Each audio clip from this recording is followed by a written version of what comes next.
Taranto You can't say he's out of wouldn't be form. in the top 150 players in the game right now. Top 150. No. Like, I'm just saying, it's a big price to pay for a player that doesn't influence results, I don't think. Would you do that trade again right now, is the question. He doesn't generally believe that comment, but what he does is he says it to get clicks. That's how the media work. Surprise. That's genuine horseradish. That is a headline for clicks. That is all that is. Are we allowed to call BS on that? He doesn't believe every statement that he says. You can't be that passionate about everything and make such sensationalised comments. He's got a touch of the Carrows about it. It gets us talking. Yeah, So exactly. arguably we're playing right into his game at the minute. I like Kane Cornes. I think Kane Cornes goes out and says things a lot of blokes won't say, but he can get it wrong because I think he's going down that lack of credibility sort of track at the moment to get a highlight. I just think let's not be so controversial to get like a shock jock and just have some credibility, because you can't keep changing that around from 12 months ago that the bloke can't play. We mentioned your outspoken comments around Damien Hardwick. His response, Tim Taranto's at the centre of this discussion. What's your take on the criticism levelled at you over the weekend, firstly? I think the media landscape is interesting, Hutchie. I understand Mark Robinson has had some recent health issues, so I really do wish him all the best with that, and this comment isn't about that. But I'm sick of some lazy members of the AFL media, and I want to highlight a few examples of this. A couple of weeks ago, I wrote about North Melbourne in The Age and the fact that the victory lap under Alistair Clarkson has come to an end. That's leading into the Melbourne game. The next week, and we're highlighting the dates there, in the Herald Sun, Mark Robinson writes the same article. Instead of a victory lap, he calls it a sugar hit. Now, on Thursday, I wrote about Ken Hinkley and his coaching prospects at the end of the year, and in that I revealed the 5-year offer that came from Essendon to get Ken Hinkley to the Bombers to replace Ben Rutten last year. Robbo rang Port Adelaide Friday morning, the next day, and then that afternoon, this article bobs up in the Herald Sun, essentially confirming exactly what I had said about the offers from Essendon. And then I noticed the tackle this morning after Robbo has had 9 games and many talking points to write about, and his biggest headline was something that I said at 7 o'clock last Friday morning.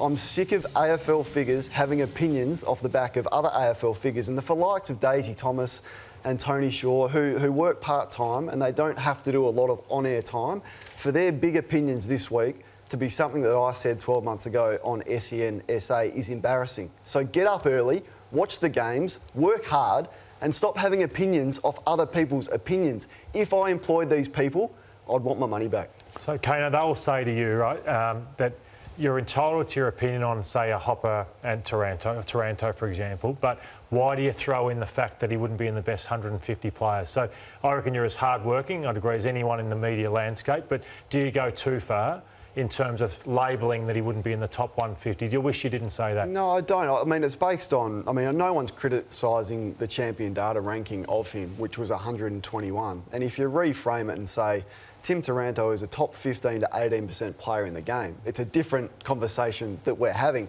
Is it 100? Is it 150? Did I say Buddy wasn't in the top 200 last year and that caused some backlash? I reckon that's looking pretty good right now. So, we can argue over the placing of it, but I don't say things for the sake of it, Hutchie.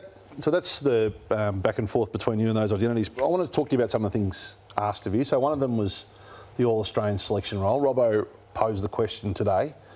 Should you be doing that? How would the AFL feel about you having an opinion on a player like Taranto and having that role as well?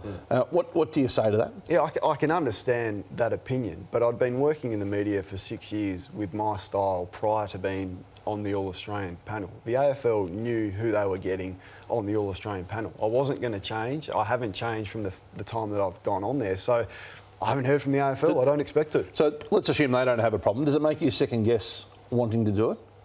No, I love it. It's good. I love the debate. I've learnt a lot by doing it. To witness the leadership of Gillon McLachlan and the others in that panel has been fascinating to me. I've loved every minute of it. If I didn't do it, would I lose any sleep over it? No, but I enjoy it. So a couple of weeks ago, your role was again questioned, and as part of mirroring the whole problem with the footy media. Jonathan Horn in The Guardian quoted you from a podcast you'd done with Dylan Buckley a couple of years ago. It's about creating context, you said. You're always thinking about, what am I going to say next? Or you're lying awake.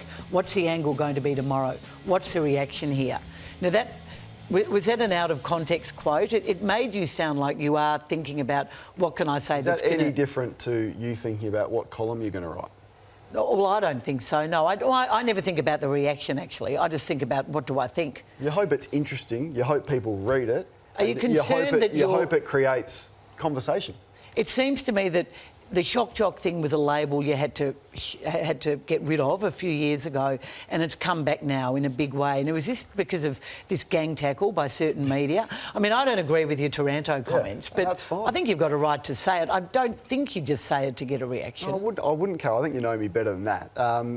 But you're on radio for 7 days a week. You do 3 TV shows a week. Of course you're thinking about what you are going to say and what the angle would be. And that's my criticism of the laziness in the media. Like, it's very easy to come here and say, Craig Hutchison said this, I'm going to react to that. Come with something, do the work and create your own opinions. Kane, are you hurt by this? I don't say it amuses me, but I'm embarrassed by the industry at times that the back page of the Herald Sun is something I said at 7 o'clock on Friday morning when we've had 8 games to talk about.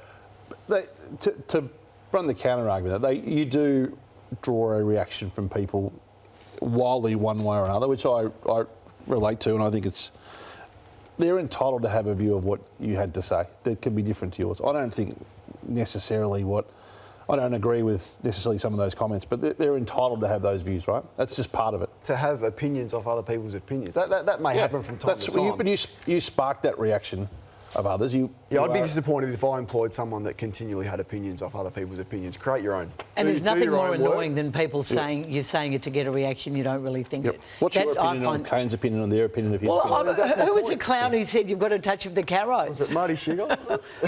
How do we know you'd bring that back to you? And only suited that argument was coming back to you at some stage, Caro, and the bookies have saluted at the 11th hour.